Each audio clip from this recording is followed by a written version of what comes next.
Fourth graders, today's lesson is in science and it's about animals and plants getting their food. So this week we started a new chapter and the chapter is about living things. And today we're going to go a little deeper and explore how plants and animals get their own food from their environment. So let's get started. So I took a photo of our textbook and you'll be able to find these copies on our Google Classroom as well as class website. So let me read it for you. Getting food. All living things need food. Plants need light to make their own food. They collect light with their leaves. However, plants have different ways for their leaves to get the light they need. Some plants that live in places with little sunlight have large leaves. The plant's leaves help the plants gather more light. In places where tall trees block sunlight, some plants climb up the taller plants to get to the sunlight. In rainforests, orchids often grow on the branches of tall trees. This allows the orchids to get the sunlight they need. Animals do not make their own food. They get their food by eating plants or other animals. Animals that are food for other animals are called prey. God has given animals different characteristics to help them get food. Some animals, such as hawks and foxes, can move very fast. Their speed allows them to chase and catch their prey. So here I'd like to highlight two things. First one is how the plants get their food. So here plants, we all know that plants don't cook, they don't shop, but they get and they make their food from the light. However, animals is different because they have to make their own food. They have to get the food from some other resource. And those are usually, they get their food by plants or other animals. So I would like to talk, here I have included different sizes and different kinds of leaves. And here I like to highlight how the size matters and very crucial to the plants because it's directly related to the amount of light they get. So the larger the leaf, the more sunlight they will get. So let's compare this tiny leaf over here with this giant leaf. Which one will get more light? Here we need to think about the surface. So let's compare the size of the leaf. The big leaf means it has greater surface. If it has greater surface, that means it will get more sunlight because it's making a greater contact with the sunlight. So the textbook says those are living in a darker places or more shady places, they tend to have a larger leaf. It's because they need more sunlight because they are living in the shadow. And the textbook also mentioned about orchids living on the tree. So orchid is a flower that we can easily see around us. So this is a white orchid, and this is what it means by living on the tree. So the orchid is actually climbing up, or some gardeners or even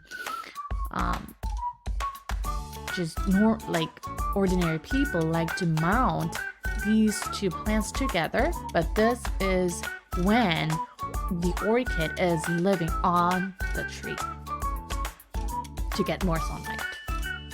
Next page. Other animals use their claws. Grizzly bears have sharp claws on their paws. God designed this characteristic so the bear can catch its prey. So claw is one tool. The claws can grip slippery fish or split open a rotting log to find tasty insects. Birds use their beaks to get food. God gave each bird the beak it needs to get the food it eats. Hummingbirds feed on nectar, but they also eat insects. The thin bone in a hummingbird's lower beak can twist and bend. This bone helps the hummingbird's beak snap shut to catch insects while the hummingbird is flying.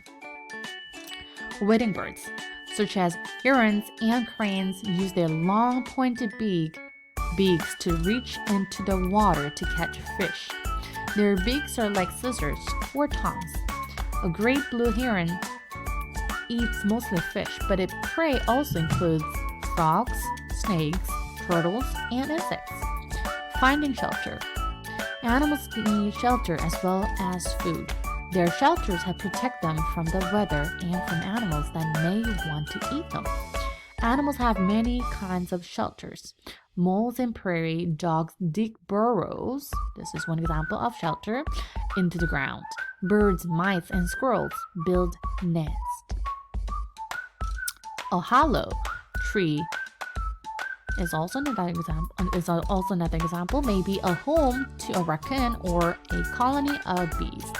A cave may shelter a bat or a lion. Let's go to the next page. Working together. Many living things work together to meet their needs. Some animals live in groups. Here I like to highlight the groups. Living in a group can make it easier for the animals to find food. Being in a group also provides better protection and helps the animals care for their young. Zebras live in a group. When they see a lion, zebras often form a semicircle. They watch the lion carefully. If the herd has their young zebras, the adults form a tight circle around the babies. Then all the zebras move as a group, keeping the babies in the middle. Some of the male zebras will fight with the lion if necessary. Being in a group also helps zebras protect themselves at night. Some of the herd will lie down and sleep while other zebras stay awake, watching for danger. The adult zebras usually take turns being on guard duty. So here is a photo of a group of zebras. Some of them are drinking water and some of them are actually standing on the ground. However, one thing that we need to notice is that they're always living, walking, eating as a group. And here I have a list of animals who are living in a group. And first one is zebra, and another one is penguin. And we can also see monkeys living in a group, sheep, and this is one insect example, which is bee, and whales. So these are the animals who are living in a group. So not every animal is living and staying in a group. However, we can also easily spot some mammals and animals staying together. So let's go to the next and the last page. Most animals do not live in groups. However, there are other ways some animals work together.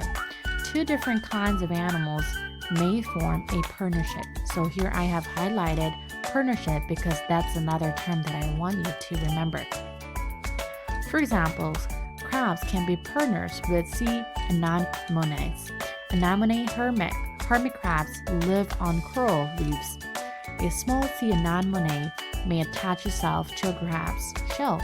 The anemone protects the crab from animals that may eat it. Anemones have stingy tentacles that hurt animals that come near. They also blend in with other anemones on the reef. This disguise hides the crab from its enemies. At the same time, the crab helps the anemone get food as it moves from one place to another. Animals can have partnerships with plants.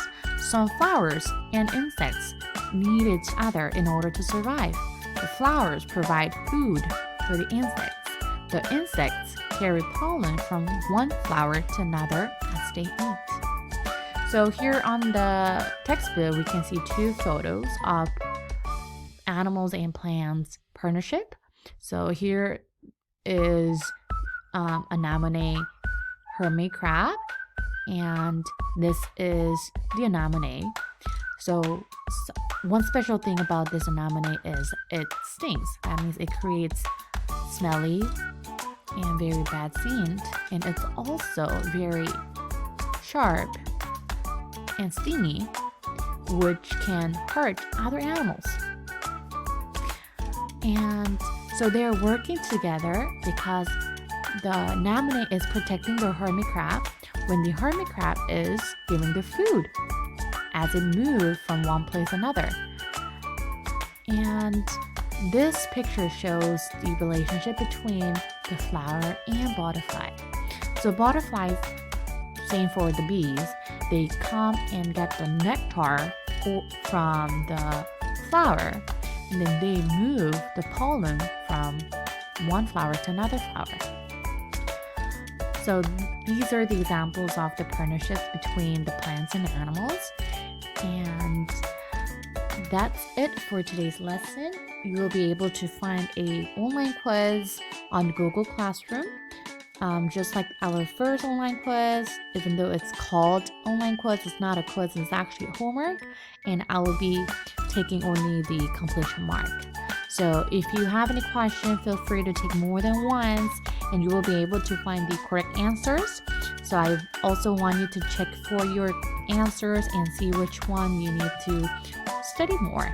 And if you have any questions, please let me know. I'll be always here to help you out. So fourth grader, please stay safe and I'll see you again. Bye bye.